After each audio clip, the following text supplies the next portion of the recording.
Malipayong gabi kaninyong tanan mga kaigsunan.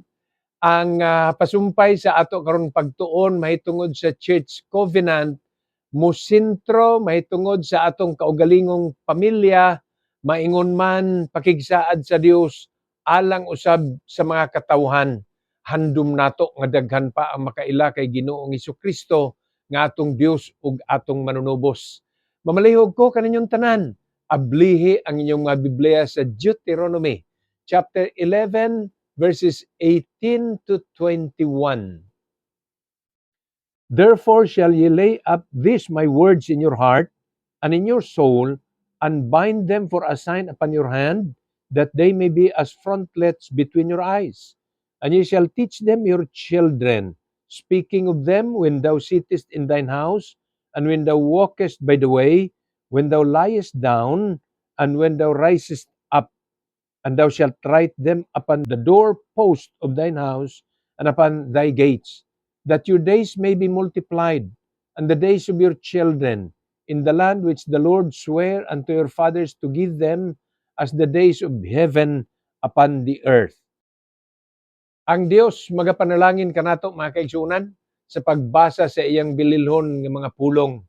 Tinguha nako nga dinhi sa atong Church Covenant o pakigsaad gihimo ni sa mga miyembro sa Green Meadow Baptist Church ngadto sa atong Dios. Unya gihimo sa nato ni aron nga mahimong kabahin sa series of message nga ang uban pang mga katawhan makailaon sa gyud ang angayng pagahimuon aron nga sa inyong kaugalingon nga kaiglesiyahanan mahimo mong kabahin sa pagpauswag sa numero ug sa kalidad sa kada Kristohanon. Busa dinhi sa atong kopya akong pagabasahon ang bahin mahitungod sa atong kaugalingong pamilya, maingon man ang handom nato nga makakat-on sad ang ubang tawo mahitungod sa balaang kasulatan. We also engage to maintain family and sacred devotions, to religiously educate our children, to seek the salvation of our kindred and acquaintances. Mao kini ang bahin sa atong Church Covenant nga ato karon pagatun-an. Mga kaigsuonan og mga kahigalaan. Ang pamilya mauni ang giila nga pinakagamay nga bahin sa atong sosyedad. The family is the smallest unit of our society. Yet, it is very important that one writer said, so goes the family, so goes the nation. Ang ipasabot niya na may suunan, nga kung ang usa ka pamilya malipayon, malig-on, mauswagon, nan ang nasod nga milangkob og mga kapamilyahan nga mauswagon, malipayon ug malinawon, mausab ang kaadtuan o kapaingnan sa usa ka nasod. Mao na nga bisan pinakagamay nga bahin kini sa atong sosyedad, importante kaayo nga ang atong pamilya gihiusa, gibugkos sa gugma sa Dios, gipakamaayo o gipanalanginan sa Dios.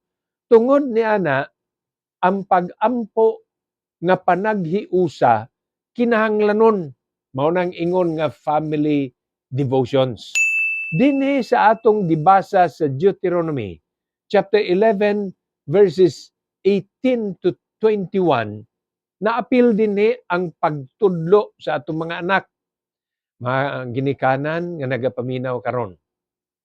Kung mapakyas ta sa pagtudlo sa atong mga anak, ang kalibutan mo'y mutudlo nila. Makakat-on sila sa mga higala nga dili Dios nun. Makakat-on sa mga classmate o kauban-uban nga way pagkahadlok sa Ginoo. Makakat-on sila gikan sa mga tao nga walay mga plano, Dios nung plano sa ilang kinabuhi ug kana delikado.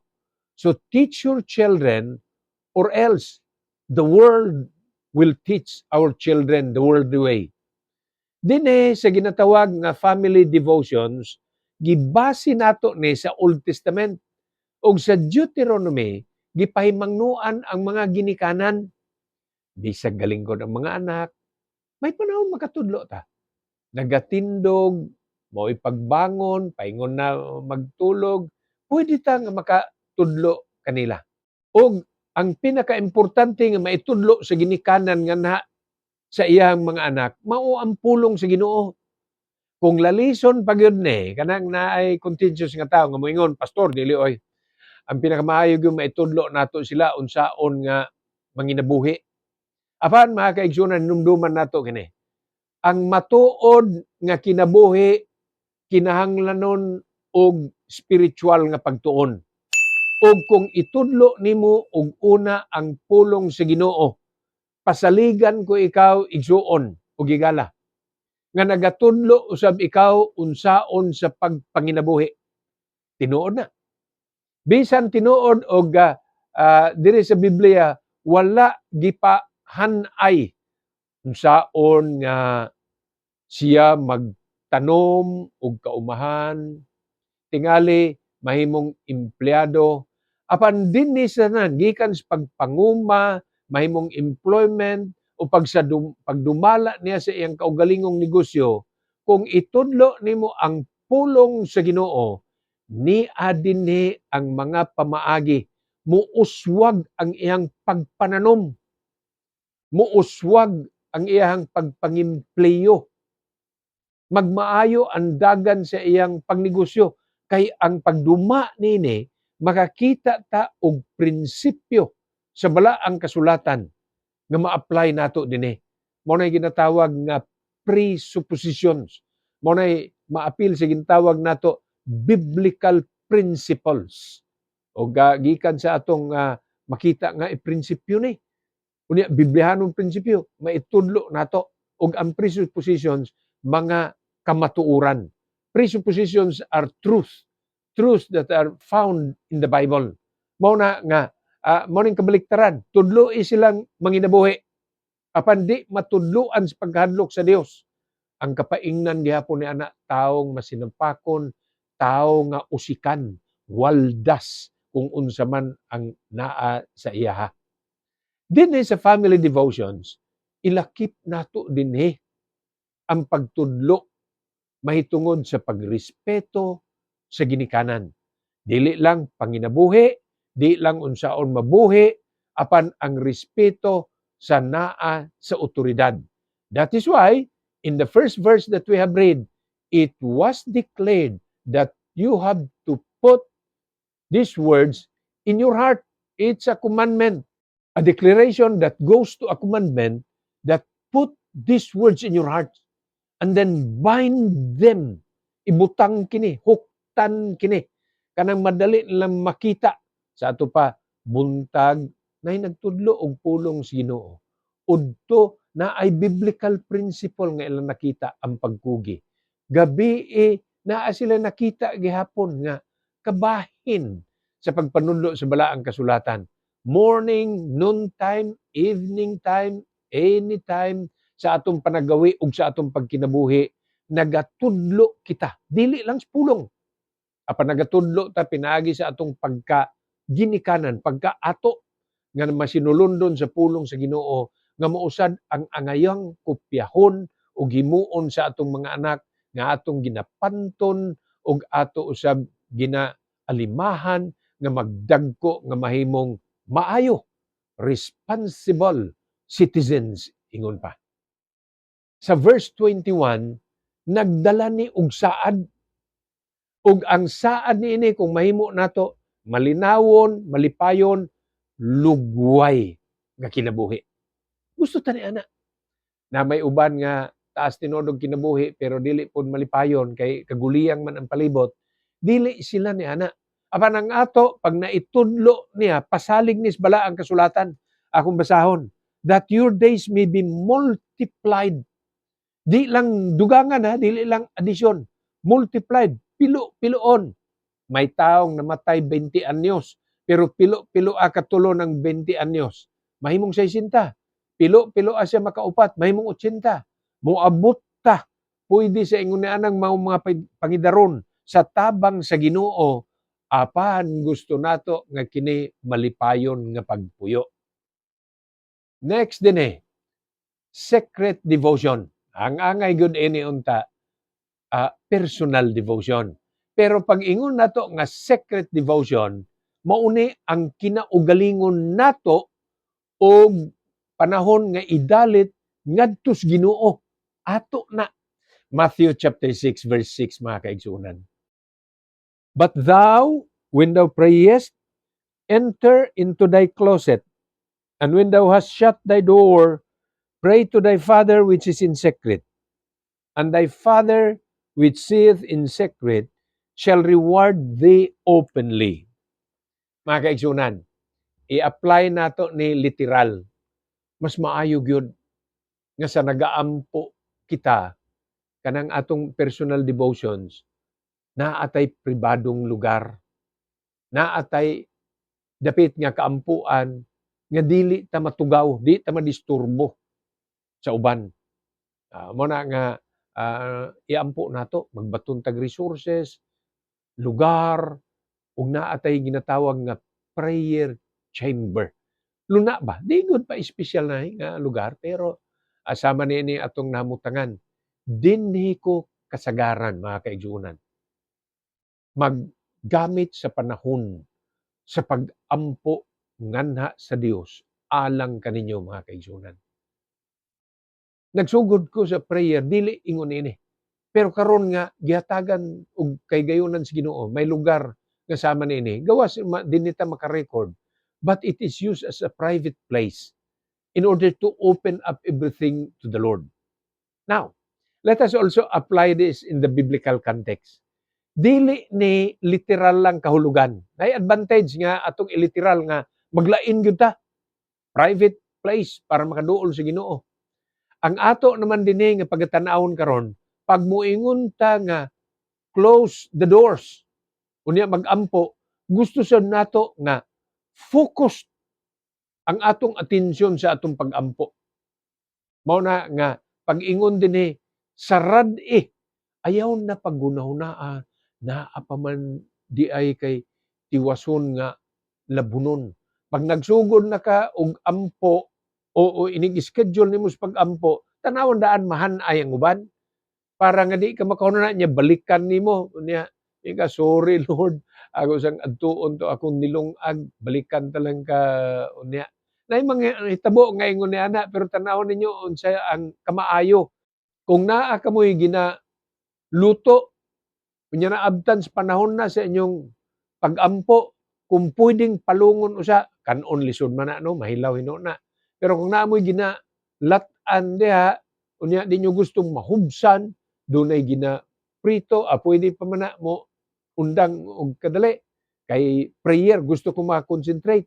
Mauna ang purpose. That is the purpose. So that you close every other concern and you will be able to focus your prayer to the Lord. Unto the Lord. Di mo na ang tuyo. Lisod na mag-ampo ka. Unya ang imong hunahuna na asalain.